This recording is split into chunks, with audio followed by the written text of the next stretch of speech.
мною принято решение о проведении специальной военной операции. Com o anúncio de Putin, a 24 de fevereiro, a Rússia avançou sobre a Ucrânia como nunca desde 2014. No Sudeste, as forças rapidamente progrediram pelas províncias de Luhansk e Donetsk, o chamado Donbass, e pelas regiões de Zaporizhia e Kherson, no Sul. Em poucos dias, estavam às portas de Energodar, a cidade satélite da central nuclear de Zaporizhia. Alina, engenheira com 30 anos de carreira na energia nuclear, sentiu os russos a chegar às portas da cidade. De uma zona elevada, começaram a disparar por cima da sua cabeça. Оце наш будинок, а оце місце. A nossa casa estava na zona de onde dispararam. Na verdade, estavam a 5, 7 quilómetros de distância. Dispararam mesmo por cima da nossa casa, sobre as nossas cabeças. Através da nossa casa, dispararam sobre a central nuclear. Podemos dizer que agora é uma ocorrência comum. Можна сказати, звикли до цього. Energodar tinha 50 mil pessoas. É uma cidade criada nos anos 70, em torno de uma central térmica ao largo da albufeira de Nova Kakhovka. Mais tarde, nos anos 80, começou a funcionar uma central nuclear, que é hoje a maior da Europa e o centro de toda esta crise. Um dos pontos mais sensíveis do território ucraniano estava agora à mercê dos ventos da guerra. Alina diz que a culpa é dos russos, mas os ucranianos deveriam ter defendido melhor a central. Війська готувати до отраження війни. По-перше, по-друге, суспільство. Primeiro, devíamos ter preparado as tropas para travar esta guerra e, em segundo lugar, a sociedade devia estar preparada para essa possibilidade. Não é algo como desenvolver programas de mísseis ou coisas desse género. Знову ж таки, це суб'єктивні речі, але... Tínhamos de nos preparar. Estas opiniões são algo subjetivas, mas logo no dia 26 de fevereiro, os militares russos estavam já nos nossos muros ou a 1 ou 2 quilómetros de Energodar. Portanto, se a fronteira fosse minada, se as fronteiras fossem reforçadas, como eles disseram, teria havido um combate e teríamos estado preparados para a guerra. Infelizmente, eles simplesmente marcharam a partir da Crimeia, passaram pela região de Kherson e estavam nos nossos muros no dia 26 de fevereiro. Від Криму, я так розумію, пройшли там до Херсонську область і були фактично під стінами вже 26-го. A defesa de Energodar ficou simbolicamente na resistência popular. No espaço de uma semana montaram um posto de controlo. Praticamente uma semana depois da invasão, no dia 2 de março, montaram barricadas e uma manifestação na estrada de acesso à cidade. No dia seguinte, o número de residentes em protesto chegou aos milhares, armados com pouco mais do que bandeiras ucranianas. A terceira manifestação foi a última de protesto. À quarta vez, na madrugada de 3 para 4 de março, os tanques russos abriram fogo. As imagens correram o mundo, atingindo os escritórios da central nuclear. A cidade já quase não tinha comida neste cerco, passou a não ter aquecimento.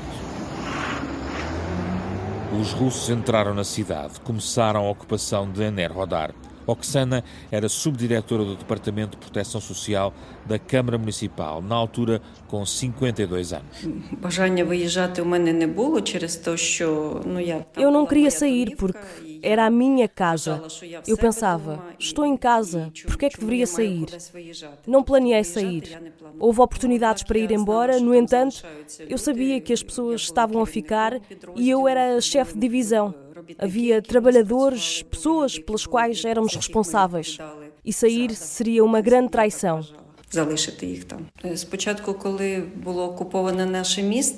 No início, quando a nossa cidade foi ocupada, os ocupantes russos não se comportaram de forma muito agressiva com os residentes. Sim, estavam armados, mas simplesmente não atacavam as pessoas no mercado ou na loja.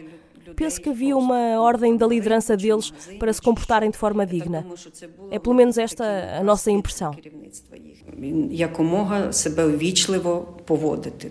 Таке наше враження. Depois as coisas mudaram. Muitos começaram a fugir à medida que a ocupação começou a querer mexer nas estruturas municipais e na central nuclear. Muitos recusaram trabalhar para os ocupantes. A Lina sentiu em abril que a pressão chegava à porta de casa. На початку квітня, там, де я жила з сестрою, з мамою, No início de abril, agentes dos serviços de informação russos chegaram ao local onde eu morava com a minha irmã e a minha mãe. Eram 2 homens com metralhadoras e agentes do FSB, que começaram a dizer que estávamos a conduzir atividades extremistas no território da Federação Russa. Disseram também que não podíamos publicar nada nas redes sociais. Foi quando a minha irmã perguntou: o que é que temos aqui? A Federação Russa? E ele disse: sim, estaremos aqui por muito tempo. Deixaria Enerhodar nas horas seguintes, deixando para trás a mãe acamada. Nunca mais a veria, ela morreria um ano depois. Para trás ficou tudo, até as fotos de família. E esse êxodo não mais parou. Oksana mudaria de ideias e saiu de Enerhodar de um dia para o outro. Cortou o cabelo para não ser reconhecida nos postos de controlo. No posto de controle ninguém estava particularmente interessado em mim, embora verificassem os nossos documentos em cada barreira. Não me lembro se havia 9 ou mais postos de controle até chegarmos. Felizmente consegui sair apenas num dia, porque as pessoas duravam 5, 7 ou 14 dias a sair. Saiu para Zaporizhia, a 120 km por estrada. Hoje dá apoio no centro de deslocados. É aqui que se instalou também o presidente da Câmara, Dmitry Orlov. Na cidade de Enerhodar ficaram cerca de 10 mil residentes. Працюють. Атомна станція ж працює, вона не генерує електричну енергію, але там трішки більше 4 тисяч людей працює, з 11 до окупації. A central nuclear está a funcionar, não gera eletricidade. Trabalham lá pouco mais de 4.000 pessoas, desde 2011 até ao período de ocupação. As suas qualificações são desconhecidas porque metade delas foi recrutada nas ruas. Muitos recusaram-se simplesmente a trabalhar para o ocupante. As pessoas trabalham nos jardins de infância, nas escolas, já não com o objetivo de ensinar, mas mais de propagar e inculcar tópicos militares nas crianças em idade pré-escolar. Por isso, funciona assim, com problemas. Agora mesmo, em 50% do tempo, não há eletricidade, há interrupções no fornecimento de água, a qualidade do fornecimento de água também deixa muito a desejar. Portanto, a situação é complicada e a cidade, se até agora era sedentária, é agora deficitária. Há mais de meio ano que se verificam atrasos no pagamento dos salários, mas as pessoas estão a trabalhar. Não existe isso de muitos não trabalharem porque simplesmente não podem sair. Os ocupantes não dão permissão para entrar, mas as pessoas essas estão sempre a trabalhar.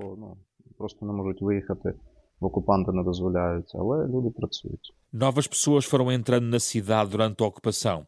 As casas dos que fugiram estão a ser moradas de outras pessoas. Oksana sabe que quando não há um corte de eletricidade, há luz na sua casa de Enerhodar. Там хтось живе. Я не знаю, хто там живе. Я не знаю цих людей. Vive lá alguém, não conheço essas pessoas. Disseram-me que é um casal jovem, um rapaz e uma rapariga que estão a planear formalizar a sua relação e estão à espera de ganhar um apartamento. Compreendo que hoje em dia simplesmente não nos dão apartamentos. E eu tenho este medo de que eles gostem do meu apartamento e queiram lá ficar. Їм сподобається і моя квартира, і вони захотять там залишитися. Para uma cidade que vive em torno da central nuclear, o funcionamento em estado mínimo é uma preocupação, mas não é a única. Volodymyr e Alexander são 2 dos 11 mil trabalhadores da central. Restam 4 mil apenas em Enerhodar. Os ucranianos dizem que foram feitos reféns para ali trabalhar e são apenas uma das partes do problema da central de Zaporizhia.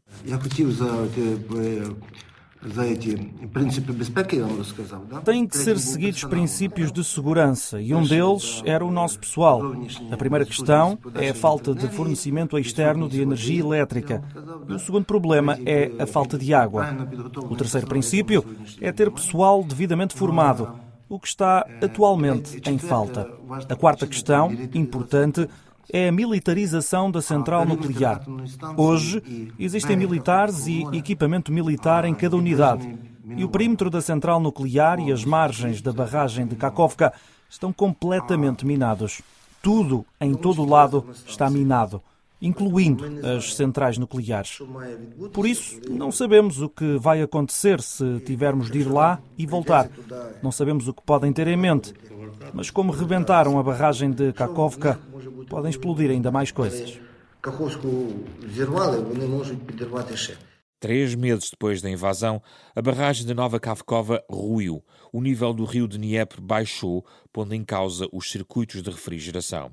Numa altura em que a maior central nuclear da Europa entra diretamente nas negociações do cessar-fogo, Dmitry Orlov, o autarca de Enerhodar, diz que serão necessários 3 anos de trabalho para a central ser restaurada depois da paz. Demorará cerca de 3 anos. É necessário restaurar a barragem de Kakhovka. É necessário realizar uma inspeção abrangente de tudo o que está na estação, tudo o que lá roubaram e muitas coisas que simplesmente precisarão de ser substituídas, renovando as qualificações das pessoas. São processos que não podem ser feitos num ou 2 meses. A central nuclear não está a funcionar há muito tempo, as linhas de energia estão quase todas destruídas e agora tudo isto precisa de ser renovado. Não seremos capazes de o fazer a 100% sozinhos. Precisaremos da ajuda dos parceiros internacionais, da comunidade nuclear e da internacional. Do que ainda lá está de equipamento, se avariar, então talvez arranjemos noutras centrais nucleares. Mas seja nesta ou outra similar, muitos equipamentos são feitos na Federação Russa e a partir daí não poderemos fazer nada. Precisamos de uma alternativa para comprar algumas coisas e recolhê-las a algures. Vai ser um trabalho árduo. O principal é provavelmente restaurar a capacidade de arrefecimento da água, porque agora o nível desceu mais de 2 metros no ponto mais frio, o que é um problema. Isso é problema. Até lá, os deslocados de Enerhodar vão sabendo das suas casas, da destruição, da vida na cidade sob ocupação, na esperança de voltar a casa. A primeira coisa que farei quando voltar? Não sei. Acho que vou andar pelas ruas da nossa cidade e divertir-me. Nunca planeei mudar-me para lado nenhum. Gostei sempre muito da nossa cidade. Pequena, confortável, tranquila, calma, bonita, verde. É indescritível. Já não há lugares como aquele. Це не передати. Більше нема таких місць.